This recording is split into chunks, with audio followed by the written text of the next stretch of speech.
산티아고 순례길에 사람들이 많이 참여하고 있습니다. 특별히 요즘은 한국 사람들이 유독 많이 간다고 합니다. 코로나 시절에 더 많아졌다고 해요.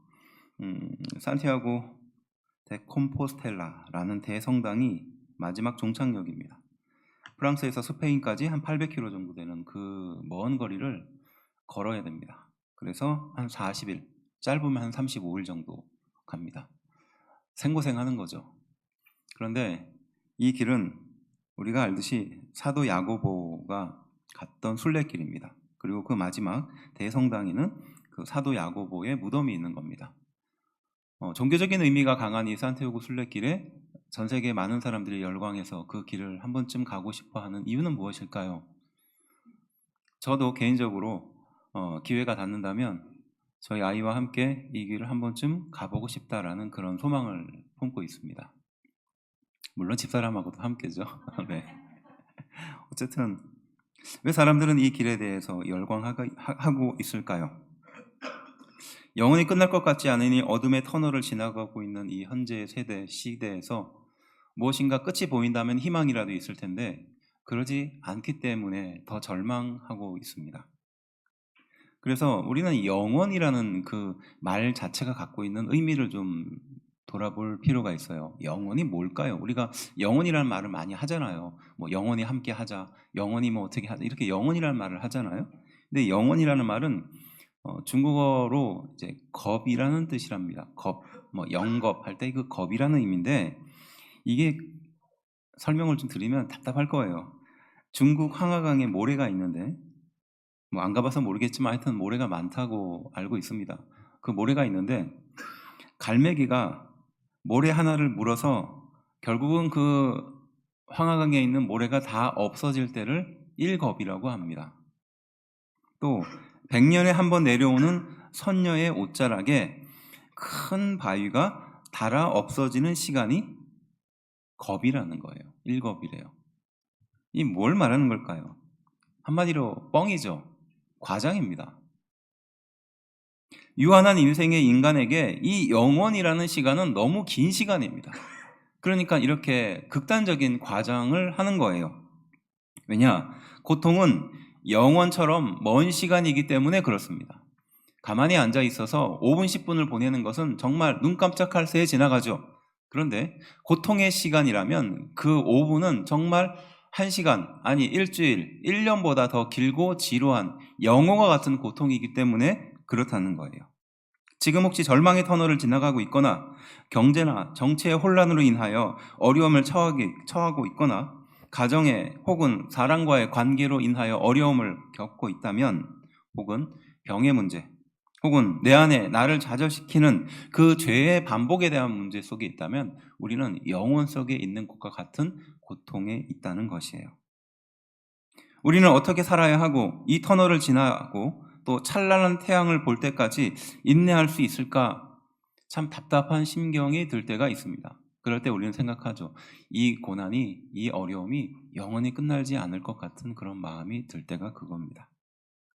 오늘 함께 읽은 말씀을 통해서 하나님은 이러한 어려운 시대를 살고 있는 우리 인생에게 어떤 교훈을 주고 계시는지 말씀을 통해서 그 의미를 찾아보려고 합니다. 첫 번째가 무엇이냐?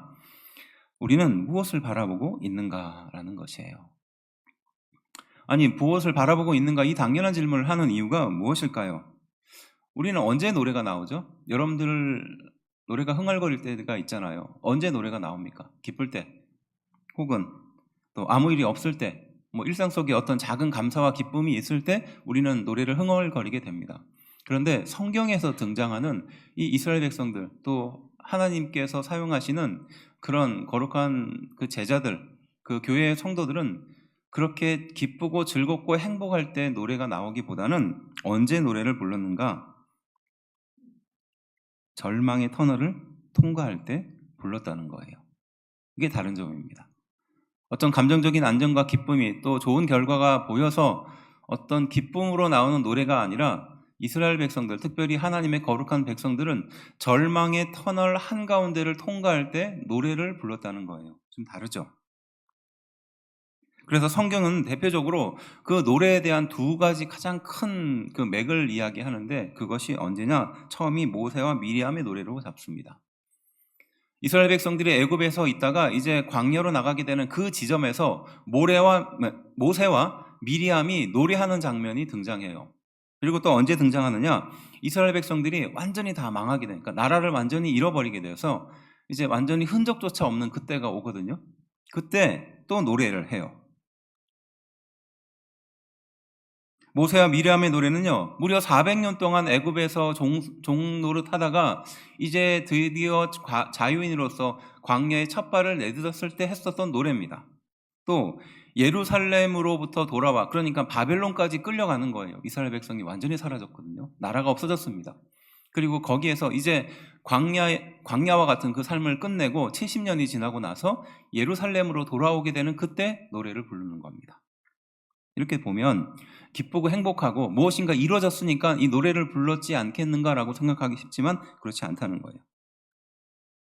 나라가 망하고 먼 땅까지 유배를 당했습니다. 200만 명 정도가 죽게 되고요, 100만 명 정도가 그 사는 자리에서 쫓겨났다고 합니다. 나라가 완전히 사라졌어요.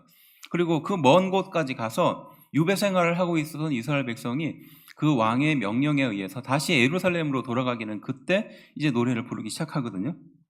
이것만 보면 문제 해결이 되어서 감사하고 노래가 나왔다고 생각하기 쉽지만, 사실은 우리가 잘 알고 있지 않습니까? 모세와 미리암의 노래가 있고 난 이후에 그 길고 긴 40년 동안의 광야 생활이 이스라엘 백성들을 기다리고 있었어요. 노래가 나올 상황이 아니었죠. 또 그들이 그 먼 곳에서부터 이제 이스라엘 백성이 살던 땅으로 돌아와서 예루살렘 성전을 짓고, 초라하지만, 그리고 성벽을 짓게 되는 그 일련의 그 과정들이 굉장히 고통스럽고 힘들었습니다.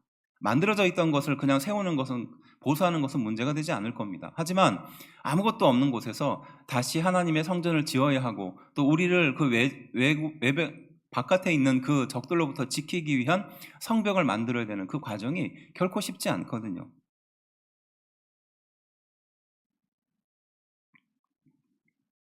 이렇듯 광야 생활과 고단한 나라의 재건이 기다리고 있는 그때에 이스라엘 백성들은 노래를 불렀어요. 왜 그랬을까요? 그들은 어디를 바라봤기에 노래를 부를 수 있었을까요?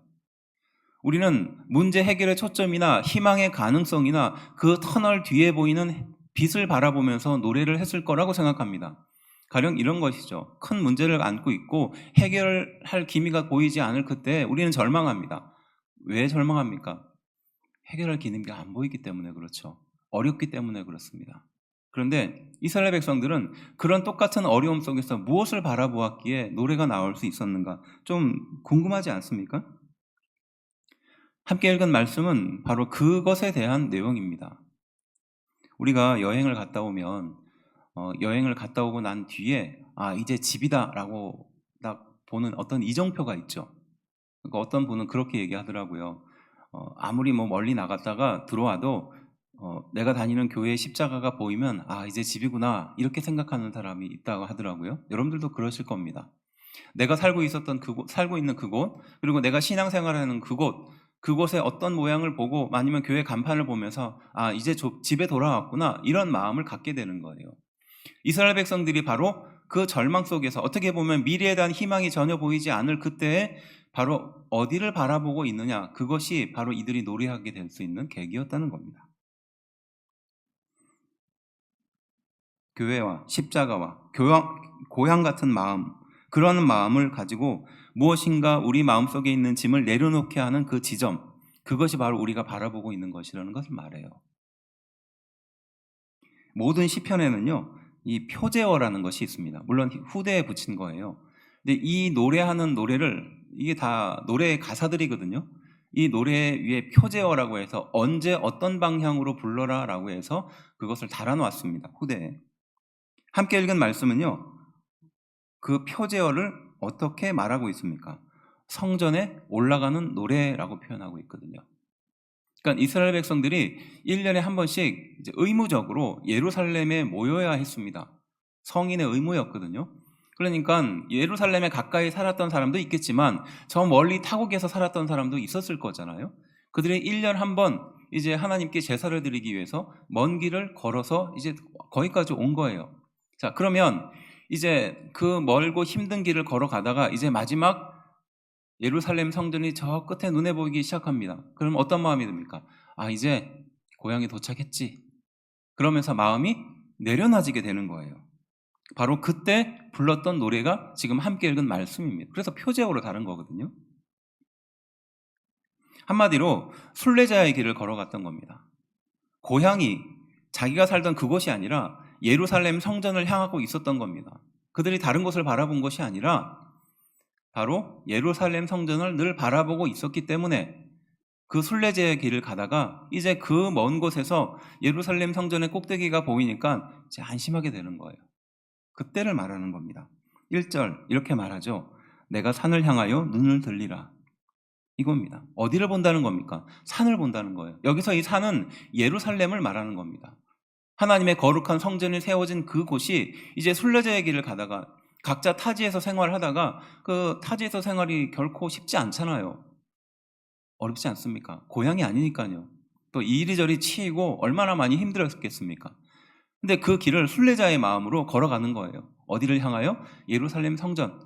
그리고 이제 마침내 그 성전이 보이기 시작하니까 이 노래가 시작되는 겁니다. 내가 산을 향하여 눈을 들리라. 그리고 무엇을 말합니까? 나의 도움이 어디서 올까예요. 멀리 떨어져서 각자의 상황에서 살고 있을 때, 문제의 한가운데 절망의 터널을 지나고 있을 때, 끝날 희망이 보이지 않을 때, 예루살렘 성, 그러니까 산을 바라보면서 드는 생각이라는 겁니다. 내 도움이 어디서 올까? 나는 누구의 도움으로 여기까지 왔는가? 이렇게 돌아본다는 것이에요. 내 능력으로, 내 지식으로, 내 계획으로 여기까지 왔다 생각했지만 사실 그게 아니었던 겁니다. 무엇을 보면서?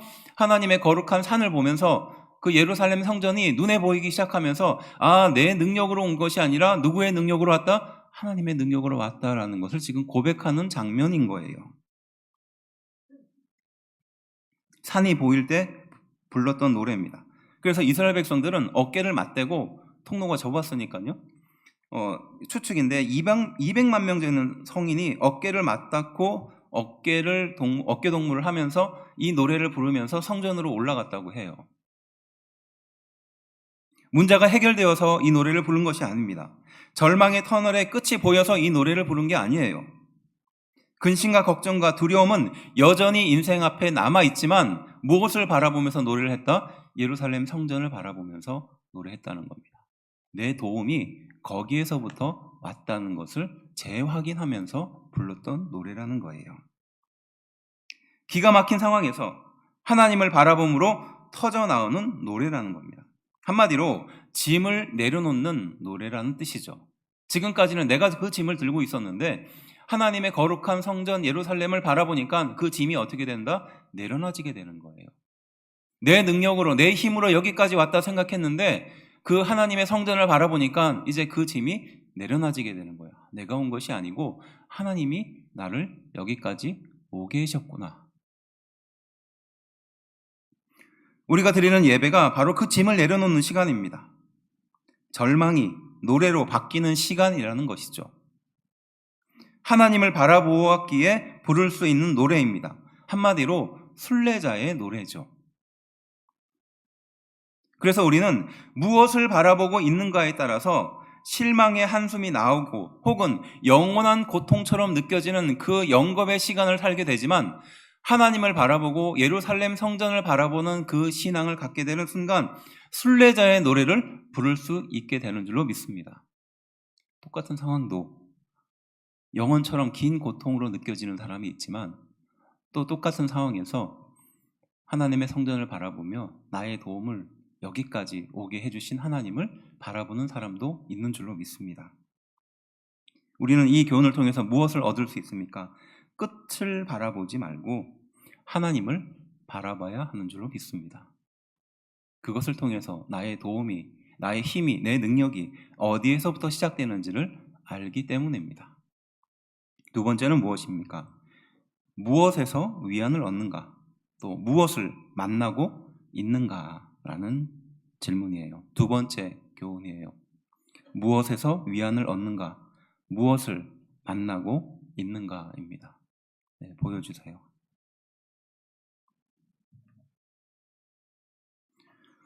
2절 말씀은 이렇게 우리에게 교훈합니다. 나의 도움은 천지를 지으신 여호와에게서로다라고 말합니다. 내가 그 먼 여행길을 가다가 이제 진정으로 바라본 그 땅을, 예루살렘 성전을 바라봤는데 내 도움이 어디서 오나 이렇게 생각해 봤더니, 돌아봤더니 내 도움은 어디서 온다? 천지를 지으신 여호와에게서 온다라고 고백합니다. 여기서 나의 도움이라는 말은 나의 위안이라는 말이거든요. 내가 진정으로 위안을 받고 마음을 내려놓게 되는 것은 하나님을 통해서 온다라고 고백하는 것이에요. 믿으십니까? 문제가 해결되어서가 아니라, 문제가 해결될 만한 희망이 보여서가 아니라, 나의 도움은, 나의 위안은 하나님 때문이다라고 고백하는 것이에요. 남편들이 바깥에서 힘들게 일을 합니다. 또 여러 가지 참 말도 안 되는 상황에 처하기도 하죠. 참기도 해야 되고, 또 인내도 해야 되고, 또 억울한 감정도 삭혀야 됩니다. 그런데 이제 집에 들어와서 초인종을 눌렀을 때 나를 반겨주는 아이들, 또 아내를 보면서 위안을 얻죠. 그리고 잊어버립니다. 그 회사에서의 그 고통스러운 상황과 그 불편한 상황들을 잊게 되는 거예요. 마찬가지로 하나님께서 주시는 은혜가 그러한 은혜란 뜻입니다. 그리고 그 하나님은 3절 이렇게 고백합니다. 여호와께서 너를 실족하지 아니하게 하시며 너를 지키시는 이가 졸지 아니하시리로다. 그 하나님께서 나와 함께 하시며 내 발걸음을 지켜주시고 실족하지 않게 하시고, 그 하나님은 졸지도 않고 24시간 나를 향하여 고정하고 있다라고 고백하는 겁니다. 안전하게 목적지에 도착할 수 있게 도우신 하나님이라는 뜻이죠. 그래서 5절 말씀을 보면 이렇게 연결됩니다. 읽어봅시다. 시작. 여호와는 너를 지키시는 이시라. 여호와께서 내 오른쪽에서 내 그늘이 되시나니. 아멘. 말씀을 좀 띄워놓고 봅시다. 여호와는 너를 지키시는 분이시며 여호와께서 내 오른쪽에서 내 그늘이 되신다라고 말합니다. 이 구절을 읽어보면 약간 좀 이해가 안 되는 구절이라는 걸 알 수 있어요. 뒷부분에 뭐라고 나옵니까? 여호와께서 내 오른쪽에서 내 그늘이 된다는 거예요. 내 오른쪽에 그늘이 된다는 게 무슨 뜻일까요? 좀 그냥 읽으면 그럴 수 있겠다라고 생각하지만 조금만 더 깊이 살펴보면 이 말씀이 갖고 있는 의미가 있어요. 첫 번째는 뭐냐 하면 왜 하필 오른쪽인가예요. 왜 하필 오른쪽인가? 유대인은요, 방위에 대한 표시가 우리와는 좀 다릅니다. 우리는 앞이면 어디입니까? 북쪽이죠. 뒤는 어디입니까? 남쪽이죠. 왼쪽은 오른쪽은 이렇게 되잖아요. 동서남북이 북쪽을 기준으로 우리는 항상 생각합니다. 근데 유대인들은 달라요. 어디냐? 동쪽이 기준이에요. 동쪽을 바라보면서 그게 앞이고 뒤는 어디입니까? 서쪽이에요. 그리고 왼쪽은 북쪽이에요. 오른쪽은 남쪽입니다. 이게 유대인들이 독특하게 갖고 있는 생각입니다. 왜냐? 메시아가 동쪽을 통해서 오시거든요. 하나님께서 동쪽을 통해서 임하시거든요. 그래서 예루살렘 성전은 동쪽 문을 항상 열어둡니다. 물론 지금은 분쟁으로 인해서 닫혀 있지만 이스라엘 백성들 생각 속엔 메시아가 동쪽의 문을 통해서 서쪽인 그 거룩한 성전으로 들어오신다라는 지배적인 생각을 갖고 있어요. 그래서 항상 이스라엘 백성들은 동쪽을 바라보면서 신앙생활을 하는 겁니다. 그래서 동쪽에서 서쪽으로 가는 여정이라고 표현하는 거예요. 창세기 3장 24절은요, 인간이 범죄한 이후에 어디로 쫓겨납니까? 에덴 동산의 동쪽으로 쫓겨나거든요.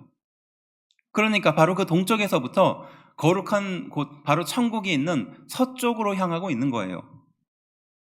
메시아가 그쪽으로 오듯이 그들은 늘 그런 마음을 갖고 있어요. 그래서 서쪽으로 가는 길이라는 것은 천국으로 가는 길이라는 뜻입니다.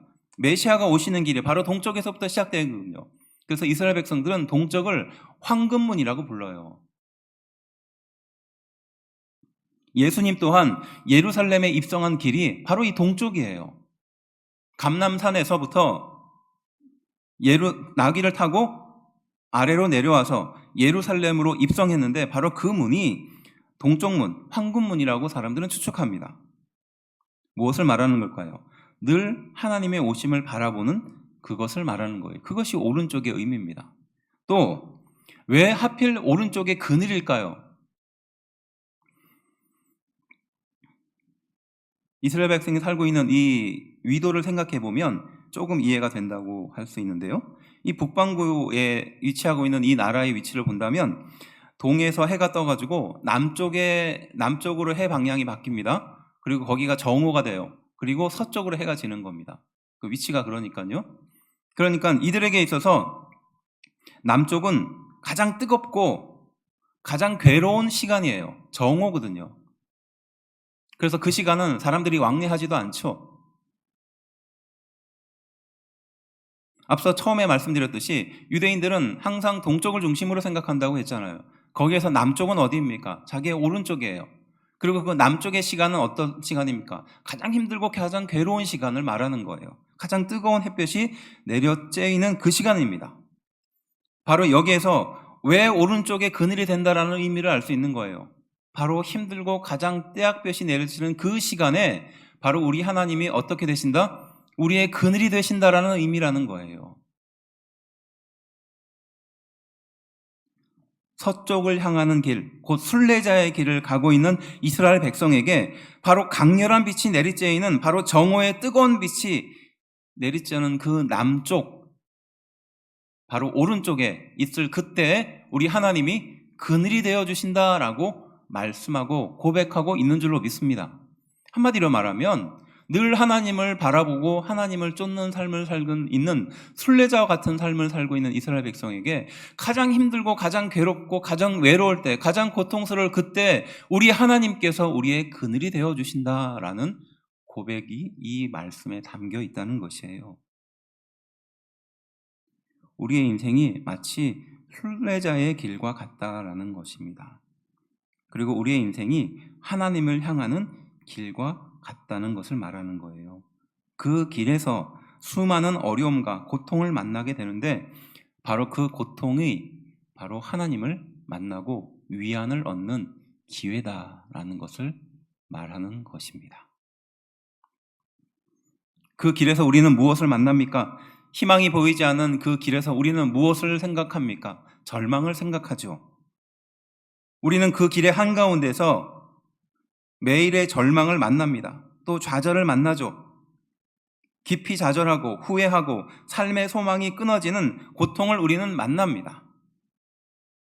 나 좀 살려달라고, 나 좀 이곳에서 꺼내달라고, 이 상황이 숨막혀서 죽을 것 같다고 우리는 하나님께 고백하죠.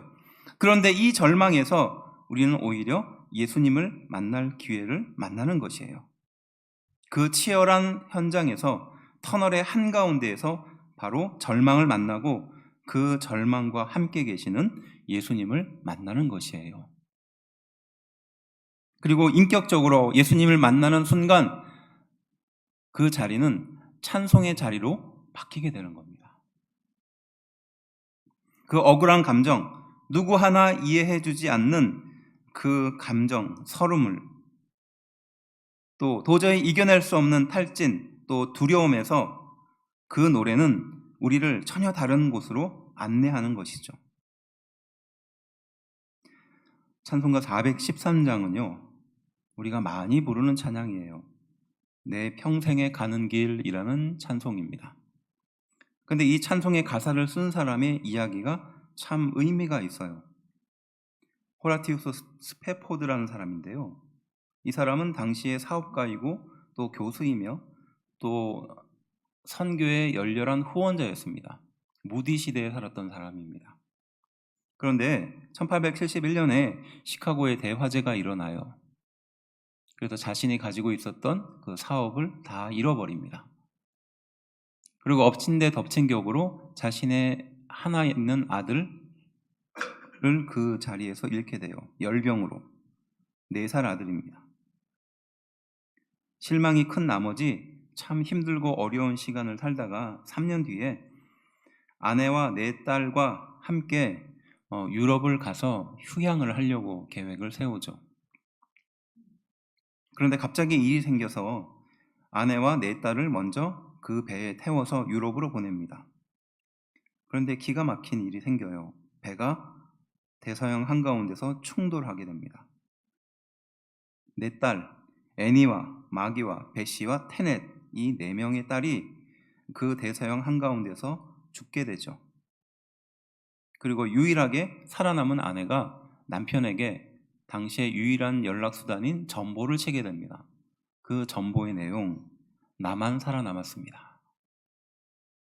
나만 살아남았습니다. 이것이 그 아내가 그 물길에서 살아남아서 남편에게 보낸 유일한 메시지였어요. 내 딸은 죽고 나만 지금 살아남았습니다. 이거예요. 얼마나 절망했겠습니까? 그 전보를 받은 남편은 어떤 심정을 가졌을까요? 급히 배를 타고 아내를 데리러 그 길을 나섭니다. 그리고 이제 사고 지점에 지나가게 돼요. 그때 선장이 그 사람에게 말하죠. 여기가 바로 그 사고가 난 그곳입니다. 이 말을 듣고 이 사람은 절망합니다. 그리고 배 밑으로 내려가 하나님께 부르짖습니다. 왜 나에게 이런 고통을 주셨습니까? 빠져나올 수 없는 절망의 터널을 걷게 하셨습니까? 내 재산도, 내 사랑하는 딸들도, 아들도 이렇게 일순간 다 하나님이 걷어가십니까? 그의 원망이 끝을 달하고 있을 그때에 그가 보게 되는 성경 말씀, 열왕기하 4장 8절부터 37절 말씀인데요. 그 말씀에 어떤 내용이 담겨 있는가? 수넴 여인이 선지자 엘리야에게 방을 내어줘요. 그리고 그 엘리야는 수넴 여인의 가장 필요로 하는, 그러니 아들을 주겠다라고 약속해집니다. 그리고 그 약속대로 아들을 낳습니다. 그런데 기쁨도 잠시, 그 아들이 병들어서 죽게 돼요. 이 이야기가 이후에 펼쳐지는데 남편에게 이 아들이 죽었음을 알리지 않고 이 수넴 여인은 엘리사에게 찾아갑니다. 그런데 여기에 두 질문이 있어요. 남편이 먼저 그 수넴 여인에게 묻습니다. 별일이 없느냐라고 물어요. 그리고 또 엘리사의 종 게하시가 다시 한번 그 여인에게 묻습니다. 별일이 없느냐 이렇게 묻습니다. 그런데 그 여인은 어떻게 대답하느냐? 별일이 없습니다. 샬롬이라고 대답합니다. 그게 샬롬이라고 대답할 상황인가요? 기도하면서 얻은 그 하나밖에 없는 그 아들이 죽음에 이르게 되었는데 아무 일도 없습니다. 샬롬입니다라고 어떻게 말할 수 있었겠어요? 이런 여인의 대답을 보면서 어떤 사람은 현실 부정이라고 말해요. 하지만 다른 사람은 이것은 하나님에 대한 절대적인 신뢰가 있었기 때문에 할 수 있는 고백이라고 말합니다. 왜냐? 아들의 죽음 앞에 절망을 바라보지 않고 하나님께서 인도해 주시는 신뢰를 바라보았기 때문에 샬롬, 문제가 없습니다 라고 대답했다라는 것이에요. 우리는 우리 인생 앞에 작은 문제 하나, 가시 하나가 생기면 늘 그것 때문에 인생이 송두리째 다 바뀔 것처럼 두려워합니다. 하지만 이 여인은 아들을 잃게 되는 그 큰 절망 속에서도 별일이 없습니다 라고 대답했던 거예요. 왜냐? 그러한 하나님을 알고 있기 때문이었습니다. 남들 눈에는 내 아들을 죽었지만 사실 내 아들은 죽지 않았다라는 신뢰를 말하는 겁니다. 그리고 엘리사의 발 앞에서 엎드려 웁니다. 그리고 자기의 심정을 토로하죠. 그리고 아이는 살아났고 하나님을 신뢰하는 믿음의 표본이 되었던 것입니다. 바로 이 내용을 그 절망의 바다 한가운데서 이 글을 읽었던 거예요. 이 말씀을 읽었던 겁니다. 엘리사의 발 앞에 엎드려 울며 자기의 심정을 토로하듯이 바로 이 사람도 그러한 마음을 하나님께 토로했던 겁니다. 그리고 그것을 통해서 큰 위로를 얻죠. 아직 너는 끝나지 않았다라는 고백이에요. 고난을 초월한 신앙적인 확신을 말하는 겁니다. 그래서 이 찬송가의 관주, 그러니까 관주로부터 있는 성경 구절은 시편 23편 6절인데요. 이 찬송가의 내용을 조금 더 북돋워주는 그런 말씀인데 이렇게 표현해요. 내 평생의 선하심과 인자하심이 반드시 나를 따른다라고 말해요. 반드시 나를 따른다는 것입니다. 고통 가운데 정말 이해할 수 없는 그 고통 속에 있지만 그 속에도 하나님의 인도하심이 어떻게 반드시 따라온다는 것이에요. 그래서 이 말씀을 통해서 위로를 얻은 그가 찬송가 413장 내 평생에 가는 길이라는 이 찬송을 짓게 되죠. 이 찬송의 가사를 읽어보면 정말로 아무것도 없는 그가 고백하고 있다는 것이 믿어지지 않는 고백입니다. 내 평생에 가는 길 순탄하여 늘 잔잔한 강 같던지 큰 풍파로 무섭고 어렵든지 나의 영혼은 늘 편하다. 이게 아들과 딸 넷을 잃은, 재산을 잃은 바로 그가 했던 고백이에요. 대서양 한가운데서 그 고통이 넘쳐나는 그 절망의 한가운데서 고백했던 고백인 겁니다. 저 마귀는 우리를 삼키려고 입 벌리고 달려와도 주 예수는 우리의 대장되니 끝내 싸워서 이기리라. 그리고 고백하죠. 내 영혼 평안해. 내 영혼 평안해 라고 고백합니다.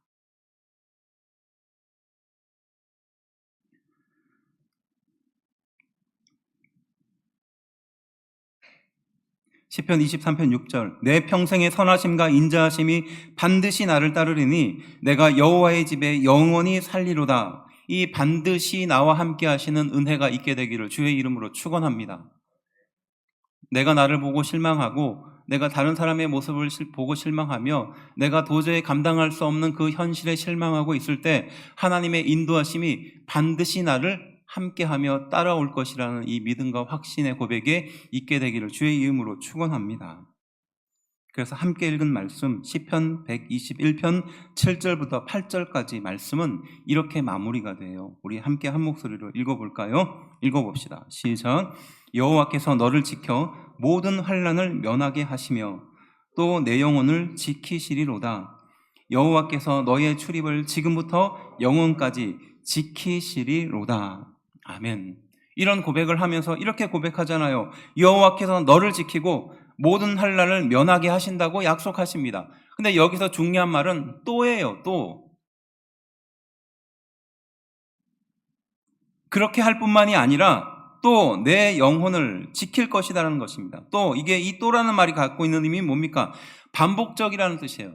내가 실망하고 어렵고 괴로운 상황에 또 처하게 될지라도 하나님이 내가 너를 여전히 지킬 것이다 라고 약속하고 있는 고백입니다. 이 두 가지 의미가 담겨 있어요.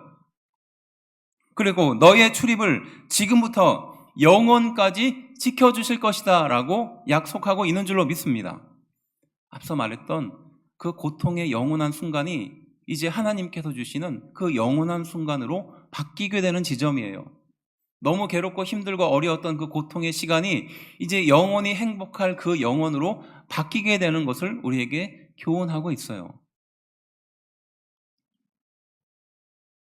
아브라함은 아들을 제단에 올려야 하는 운명이 있었습니다. 이삭은 아내를 얻기 위해 오랫동안 인내하는 어려움이 있었어요. 야곱은 집에서 쫓겨나서 방황하는 시간을 오랫동안 갖습니다. 요셉은 형제들로부터 버려지고 수많은 절망을 통과하게 됩니다. 모세는 40년간의 방황을 보내게 되죠. 다윗은 사울에게 쫓겨서 비참한 도망자의 삶을 삽니다. 베드로는 예수님을 부인하면서 그 굴레에 빠지죠. 바울은 예수 믿는 자를 죽이는 삶을 살다가 눈이 먼 채로 남의 손에 이끌리는 삶을 오랫동안 살게 돼요. 그들은 인생의 한가운데서 이러한 절망을 만나게 된 겁니다. 그런데 그것이 역설적으로 그들 인생의 절망 속에서 발견한 유일한 희망이 되었다는 사실이에요. 그들은 절박한 상황 속에서 놀랍게도 희망을 노래합니다. 이유는 무엇일까요? 그 길에서 예수님을 만났기 때문입니다. 바로 그 길에서 예수님을 만났기 때문입니다. 우리도 현재라는 터널 속에 치열한 삶의 절망 속에서 앞이 보이지 않는 터널 속에 살고 있습니다. 그러나 그곳에는 절망과 함께 예수님이 계십니다. 그 예수님은 십자가와 죄사함과 용서로 우리에게 말씀하십니다. 그래서 우리는 절망해야 합니다. 우리의 교만에 절망해야 합니다. 우리의 무능력에 절망해야 돼요. 도저히 감당할 수도 해결할 기미도 보이지 않는 그 상황에 절망해야 합니다. 그리고 그 절망의 터널 한가운데서 들려오는 아름다운 노래소리에 귀를 기울여야 합니다. 예수님의 세미한 음성에 귀를 기울여야 합니다. 길고 긴 노예 생활을 끝내고 수많은 어려움을 뚫고 마침내 성전을 완성한 이스라엘 백성처럼, 또 광야를 거쳐서 가나안 땅에 도착한 그들처럼 현실 속에서 비록 볼품없고 처체하게 살고 있지만 먼 길을 걸어서 성전에 도착해서 정결한 마음과 몸으로 형제들과 함께 성전에 오르며 불렀을 이 노래를 우리는 여전히 불러야 하는 줄로 믿습니다. 더 이상 죄의 노예, 절망의 노예, 세상의 노예로 살아가지 않기 위해 십자가에서 절망하시며 돌아가신 예수님을 만나야 합니다. 절망의 끝에는 항상 주님이 계십니다. 서서 우리의 연약한 발걸음을 예수님은 바라보고 계십니다. 그래서 우리는 해결의 실마리나 희망을 갖기보다는 주님의 얼굴을 바라보며 한 걸음 한 걸음 걸어가야 되는 줄로 믿습니다. 그것이 절망 속에서 부르는 희망의 노래입니다. 기도하겠습니다.